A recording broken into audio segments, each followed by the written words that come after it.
ભાઈ મિત્રો કેમ છો તમે? અમને વોટ દેજો ભાઈ. અમે અહીંયા ગાઈડ રાખે ભાઈ જરા આગળ શંકરભાઈ સાલવી ભાઈ ને બરાબર है ना भाई? शंकरभाई थोड़ा बिजी है, हमने चैट करेंगे, थोड़ा समझा के बराबर आप, क्योंकि आप चैट करोगे तो हमारा भी ऐसा आड़ा अवरा चलना जाएगा. और यहाँ पे भजन भोजन सही भाई finally I am at Chittorgarh અને પહેલા સ્થાન ઉપર અમે પહોંચ્યા છીએ. તમે મારી પાછળ જે મંદિર જુઓ છો એ છે કુંભ શ્યામ મંદિર. 8મી સદીમાં બપ્પા રાવલિયાનું નિર્માણ કર્યું હતું ને જ્યારે અલાઉદ્દીન ખિલજીએ જ્યારે ચિત્તૌડગઢ ઉપર હુમલો કર્યો ત્યારે અહીંયાની ઘણી બધી મૂર્તિઓને ખંડિત કરી નાખી હતી અને એના પછી 14મી સદીમાં આનો પાછો રિનોવેટ કરી અને આખું મંદિર પાછો શરૂ કરવામાં આવ્યો છે. અને અહીંયા આની આપણે શિલ્પકલા પણ જોઈએ ને તો આપણે બે ભાગમાં જોવા મળે છે. જ્યારે આપણે આગળનો આનો ભાગ જોઈએ ને ત્યારે આપણે સોમનાથ, આપણા ગુજરાતના સોમનાથ જેવી આની શરૂઆત થાય છે અને પાછળ જઈને ત્યારે ઓડિશાના મંદિર જેવું આપણે શિલ્પકલા અહીંયા જોવા મળે છે. તો ભાઈ સુંદર મજાનું. અને તમને આ બાજુ એક મંદિર બીજું દેખાતું હશે જ્યાંથી સૂર્યપ્રકાશ આવે છે. આ મીરા કૃષ્ણ મંદિર છે. ભારતમાં એકમાત્ર આવું મંદિર છે કે જ્યાં રાધા કૃષ્ણની મૂર્તિ તો આપણે બધી જગ્યાએ જોવા મળે જ છે એમ, પણ આ છે કે જ્યાં મીરા અને કૃષ્ણની મૂર્તિ છે અને બધી બાજુ રાધા રાધા લખેલું છે. અને એ કહેવાય છે કે ભાઈ જ્યારે મીરાબાઈ અમર થઈ ગયા એમ કે મૂર્તિમાં સમાઈ ગયા, જે રીતે કહેવામાં આવે છે કે વિશ્વમાં બે જ સ્ત્રીઓ અમર છે એમ કે એક મીરાબાઈ જે મૂર્તિમાં સમાઈ ગયા અને બીજા આપણા માં સીતા કે જે માં ધરતીમાં સમાઈ ગયા. એટલે એ અહીંયા પૂજા કરતા. ઝેર પણ જ્યાં આપવામાં આવ્યું હતું મીરાબાઈને એ પણ આ જગ્યા છે. જ્યાં કટોરામાં ઝેર આપવામાં આવ્યું હતું અને ટોપલીમાં જે સાપ આપવામાં આવ્યો હતો, જે ફૂલની માળા બની ગઈ હતી, એ પણ આ જગ્યા છે. તો આ આપણે દર્શન કરીએ અને હું તમને પર્ટિક્યુલર આ બંને મંદિર પણ તમને બતાડું. આ કુંભશ્યામ મંદિર છે અને આ મીરાબાઈનું મંદિર છે. ભાઈ આ મંદિરની કોતરણી આ પાછળનો ભાગ છે ને અહીંયાથી આ જે મીરા કૃષ્ણ મંદિર એ તમને દેખાઈ રહ્યું છે. તો ભાઈ ખરેખર પહેલાંના સમયમાં જે આર્કિટેક્ટ હતું, જે આપણી સંસ્કૃતિ હતી, હું બધી વખતે દર વખતે તમને કાંઈક ને કંઈક કહેતો હોઉં છું કે ભાઈ આપણું કંઈક સમજો, જાણો. એનું કારણ આ જ છે કે ભાઈ વાસ્તવિકતા જે છે ને એ ભારત પાસે છે તો, અને ભારતના લોકોને જ નથી ખ્યાલ. એટલે આ બહુ દુઃખદ વાત છે, પણ સારી ઈચ્છા. જો ભાઈ કેટલું અદ્ભુત, કેટલું અદ્ભુત, કેટલું સુંદર આ મંદિર. ભાઈ મીરા કૃષ્ણનું મંદિર છે. અરે ભાઈ જોઈ લો ભાઈ આ અંદરની મૂર્તિ છે, આ મીરાજીની મૂર્તિ છે. આ મૂર્તિ છે અહીંયા વધારે સોંગ વાગી રહ્યા છે એટલે વધારે તો નહીં બોલી શકે, પણ આ ટાઈપનું કંઈક આખું અંદરનું દ્રશ્ય છે ભાઈ. બીજું અહીંયાનું મારે સ્પેશિયલ બ્લોગ બનાવવાનું કારણ એ છે કે ભાઈ આ જગ્યા સાથે મારી ઘણી બધી પર્સનલ યાદો જોડાયેલી છે. આ જગ્યા જે મંદિરમાં આપણે એન્ટર થઈએ છીએ ને આ જગ્યાથી લઈ અને આ મંદિર હમણાં જે મેં તમને બતાડ્યું ત્યાંને, તો એટલે નોસ્ટાલ્જિયા ફીલ થાય છે મને અત્યારે. But it is okay, it's quite good અને now I am okay for that. But ઠીક છે, થાય સમય બલવાન હે નહીં પુરુષ બલવાન. અર્જુન રૂપિયા અહીં ધનુષ અહીં બાણ, કાબે અર્જુન રૂપિયા અહીં ધનુષ અહીં બાણ. એટલે સમય સાથે બધું બદલાતું રહે, બદલાવું જરૂરી છે અને બદલાતું રહેવું પણ જોઈએ. ભાઈ સાહેબ વી આર એટ વિજય સ્તંભ અને અહીંયા તમને જૌહર કુંડને હું તમને બતાડું. પહેલાં આ વિજય સ્તંભ જોઈ લો. સત્ય મંદિર છે, આ વિજય સ્તંભ છે. પાછળ જે તમને વિજય સ્તંભ દેખાય છે 1458માં બનીને તૈયાર થયો રાણા કુંભાના સમયમાં. અને આ પાછળ તમને સતી મંદિર દેખાય છે. જ્યારે પણ કોઈ પણ સ્ત્રી સતી થતી હતી ત્યારે આ મંદિરે પૂજા કરીને પછી અહીંયાથી તમને આખો વ્યૂ બતાડું. આ તમને જે દેખાય છે એ સતી મંદિર છે, આ વિજય સ્તંભ છે, આ બ્રહ્મા વિષ્ણુ મહેશ છે. પાછળ ગૌમુખી તળાવ છે કે જ્યાં રાણી પદ્મિની સ્નાન કરવા માટે આવતી. અને મેઇન ખાસ જગ્યા જે છે મારી સૌથી ગમતી જગ્યા, એ તમને જે આ ગાર્ડન દેખાઈ રહ્યું છે ને એ છે જૌહર કુંડ.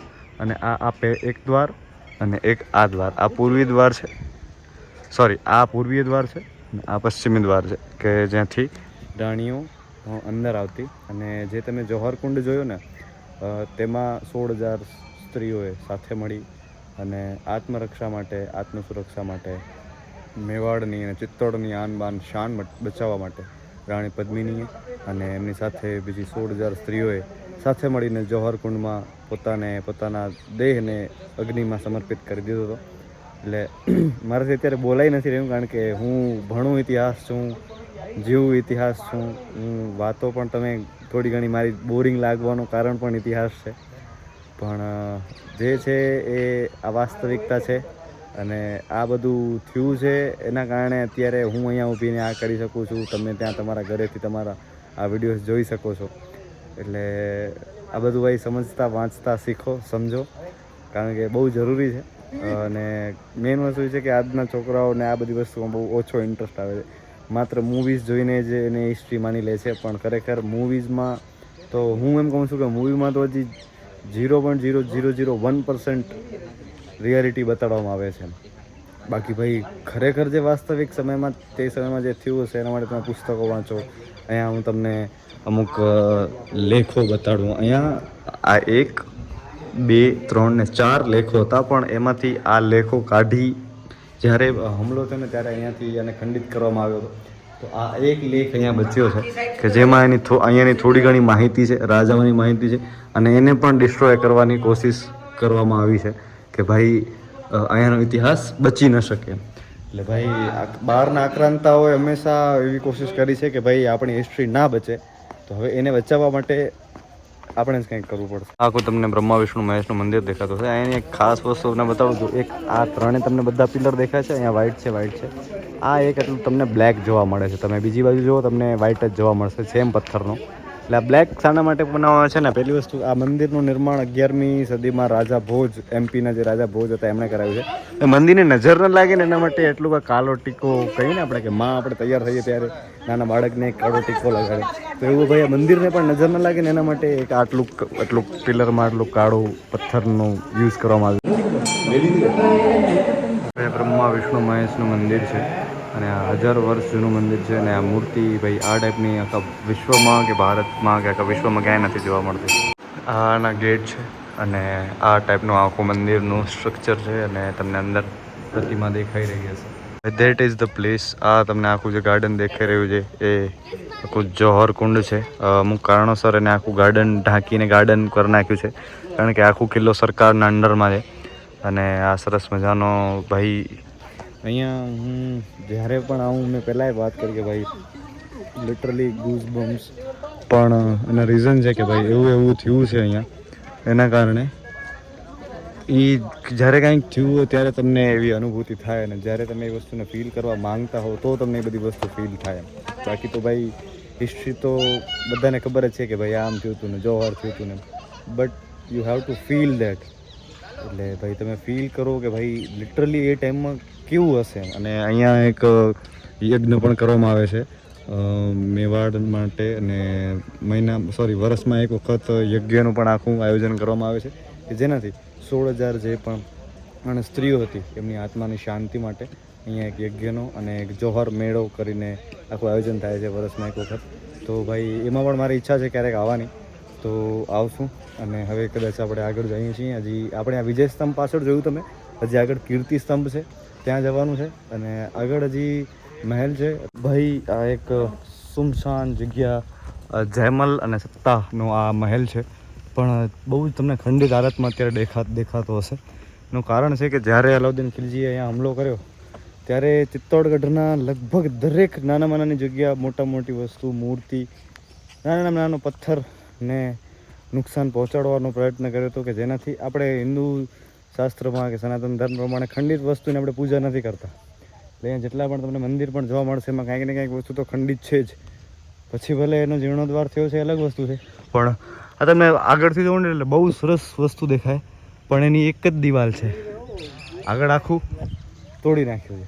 કારણ કે ભાઈ ગુસ્સો કે રાણી પદ્મિનીને હાંસલ ના કરી શક્યો. ભાઈ તિલકનો દાગો થઈ ગયો તો મેં હમણાં વિડીયો જોયો ત્યારે ખબર પડી. મેં કીધું ક્લિયર કરતા હું, વળી તમે એકનો બીજો વિચારો ના કરતા. જ્યારે પંડિતજીએ તિલક કર્યું ત્યારેથી છે, કદાચ તમે વિડીયોમાં જોયો હશે, પણ છતાં ક્લિયરિફિકેશન જરૂરી છે આજના ટાઈમમાં. આ ગોરા બાદલની હવેલી છે અને પાછળ તમે હું લગભગ શૂટ કરતા રહી ગયો, એનામાં રાણીનો જલ મહેલ છે. અને હવે આપણે યુદ્ધ ભૂમિ તરફ જઈએ છીએ, એટલે આગળનું ત્યાં આપણે વધારે ચર્ચા કરશું. ભાઈ આ આખી યુદ્ધ ભૂમિ છે, તમને દેખાઈ રહી છે કે રતનસિંહજીનો જે યુદ્ધ થયો, તમે મૂવી જોઈ હશે બરાબર, તો એનામાં તમને આખો યુદ્ધનો જે સીન બતાડ્યો હતો ને, એ આખી આ ભૂમિ છે. અને તમને પાછળ 2 પર્વતમાળા દેખાઈ રહી છે, એક આ આગળ દેખાઈ રહી છે ને એક પાછળ તમને બહુ મોટી પર્વતમાળા દેખાઈ રહી છે. એમાં જે આગળની છે ને કુંભકર્ણ પર્વત કહેવામાં આવે છે, કે તમને એનું જોશો કે ભાઈ આ મોટું છે, આ પેટ છે, આ પગ છે. અને પાછળ જે તમને આખી પર્વતમાળા દેખાઈ રહી છે ને, એ અરાવલી પર્વતમાળા છે. પાછળ તમને જે પહાડ દેખાય છે એ ગુજરાત અરાવલી પર્વતમાળા છે, ને આગળ કુંભકર્ણ પર્વત છે. અને જે અરાવલી પર્વતમાળા છે જે આખા રાજસ્થાનને કવર કરે છે અને દિલ્હી સુધી ફેલાયેલી છે, ગુજરાતને રાજસ્થાનને પણ કનેક્ટ કરે છે. એટલે આ આખો આ જગ્યા છે અને આ ભાગ છે. આ ખરેખર કિલ્લાનો આ પૂર્વ દ્વાર છે, મેઇન સ્થાન છે, મેઇન ગેટ ને બધું અહીંયાથી છે. પણ આક્રમણ પછી પાછળ તમને તૂટેલી દિવાલ દેખાય છે, એના કારણે તૂટી ગઈ અને આક્રમણમાં તોડવામાં આવી. અને અહીંયાથી એક મુખ્ય ગેટ પણ અહીંયાથી છે. પણ હાલના સમયમાં જે પાછળથી અમે એન્ટ્રી કરીને એ અત્યારે મુખ્ય ગેટ થઈ ગયું છે ને આ પાછળનો થઈ ગયો છે. પણ ખરેખર આ કિલ્લાનો મેઇન ભાગ આ છે અને પાછળનો ભાગ તે છે. પણ સમય સાથે બધી વસ્તુમાં પરિવર્તન આવતો રહે છે. એટલે આ કિલ્લો છે અને હજી આપણે કીર્તિસ્તંભ આગળ જોવાનું છે. અને પાછળ આ તમે યુદ્ધભૂમિ પાછળ તમે જોઈએ આખી કે અહીંયા યુદ્ધ થયું હતું. ગોરા બાદલ પણ અહીંયા લડ્યા હતા. તમે શાહિદ કપૂરને જોયો હશે મૂવીમાં, પણ એ ખરેખર રાણા રતનસિંહજી એ પણ આ ભૂમિમાં વીરગતિ પ્રાપ્ત કરી હતી. તો બસ કંઈક મને અત્યારે શબ્દો સૂઝી નથી રહ્યા, પણ હું બોલવાની પૂરી પ્રયત્ન કરી રહ્યો છું. પણ હવે આપણે કીર્તિસ્તંભ બાજુ જઈએ. પહેલાં ચિત્તોડગઢનો મુખ્ય ગેટ તમે મારી પાછળ જોઈ શકો છો કે જેનું નામ છે સૂરજપોલ ગેટ.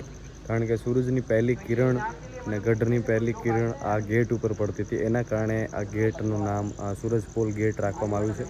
અને બાકી આજે પણ કિલ્લાના બધા જ ગેટ બંધ નથી થતા, પણ એકમાત્ર આ ગેટ બંધ થાય છે. કારણ કે ત્યારથી રાજા રજવાડાનો નિયમ હતો કે સૂરજની પહેલી કિરણ અને સૂરજની પહેલી કિરણે ગેટ ઓપન થાય છે અને ચંદ્રની પહેલી કિરણે આ ગેટ બંધ થાય છે. એટલે આ એકમાત્ર એવું ગેટ છે કે જે તમને બંધ જોવા મળશે.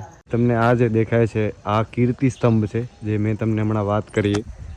આ જૈન લોકો જે આ કિલ્લાનો જે નાણાં વ્યવહાર સંભાળતા, એટલે કે બેંક ખાતું, નાણાં ખાતું જે સંભાળતા, એ લોકો માટે આ 7 માળનું છે. અને આપણું જે પહેલું જે વિજયસ્તંભ હતું એ 9 માળનું છે.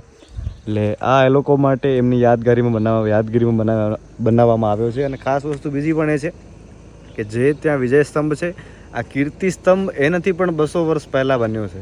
એટલે તમે વિચારી શકો છો કે આ કેટલું જૂનું હશે. મને અહીંયાથી તમને આખો એક વ્યૂ બતાડું, પહેલાં તમે એ નોટ ડાઉન કરો. આ કીર્તિસ્તંભને એ છે અને અહીંયાથી તમને આખું ગઢ તમને આખું તો નહીં દેખાતું હોય, પણ તમને મોટા ભાગના બધા જ જે સ્મારકો છે એ તમને અહીંયાથી દેખાતા હશે.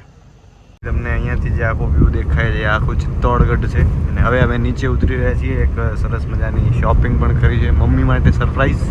આ બ્લોગ આવશે ત્યાં સુધી તો ઘરે પહોંચી ગયો છું, કેમ કે 2 દિવસના એક્સ્ટ્રા બ્લોગ થઈ ગયા આપણી પાસે, એટલે ફૂલ ટેલેન્ટ.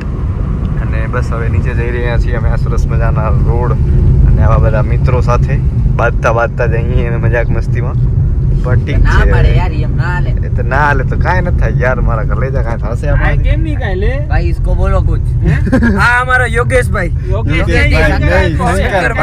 ભાઈ આનું નામ, અમારા ગાઈડ નું નામ ભૂલી જાય અમને. 4 વાર નામ. પહેલી વાર મેં કીધું અશોકભાઈ, પછી બીજી વાર શંકરભાઈ, ત્રીજી વાર પંકજભાઈ ને હવે યોગેશભાઈ નામ છે. યોગેશભાઈ આ જો અમને મૂકીને લોકો મિત્ર સાથે નીકળી ગયા અમારા ભાઈ. હવે આ ભાઈ એમાં એવો જો આ ગાડીની કેટલી વાર ધમકી હવે તો પોતાની ગાડી લઈ જાય. આપણે આ ફસી નોતી જવાનું થાય ભૂજ. ક્યાં વાત હે, મળી આવે ભૂજ. હવે આને અમારે જો ગાડીમાં કે ભૂજ હાલવા માટે શબ્દો એવા છે હું બોલી શકું એમ નથી. બોલ વાંધો કેવત છે. બોલ આવ મણી કે જા પણ મૂકે કોક છે. મણી કે જા પણ મૂકે કોઈ છે તો આવ રૂઈ પર. તો ભાઈ હવે આ આપણા મિત્ર છે ભાઈ. એ આપણે ચાય પીવા માટે લઈ જાય મિત્ર આપણા અહીંયાના લોકલ છે. તો હવે આપણે ચાય પીવા આવ્યા છીએ અત્યારે. ભાઈએ ચાય પીવડાવી દીધી સરસ મજાની. ચાય પીધી, બધા ચાય પીએ છીએ. ભાઈએ ચાય પીએ. ભાઈએ જરાક બિઝી છે, શું ફોન ચાલુ એકચ્યુઅલી, એટલે ઘર સાચવવો જરૂરી છે. ભાઈ જો ફોટો પાડી લીધો કે ભાઈ ચાય પીવા આવ્યો છું. એટલે હવે ચાય પીને અમે ડાયરેક્ટ ભુજ નીકળશું. અને બસ આ બ્લોગને હું અહીંયા એન્ડ કરું છું. Thank you so much for watching this blog. બસ આવી રીતે પ્રેમ આપતા રહેજો. અને કદાચ કાંઈ પણ મારી ભૂલ ચૂક લગભગ તો નથી જ થઈ, અને જે અંદર વાતચીત કરી, પણ છતાંય કાંઈ હોય તો હું ક્રોસ ચેક કરી લઈશ. કાંઈ હશે તમને ઇન્ફોર્મ કરું છું નેક્સ્ટ બ્લોગમાં. બાકી બસ થેન્ક યુ સો મચ. બસ આવી જ રીતે પ્રેમ આપતા રહ્યો. જય Shri Krishna. Big thank you for being here.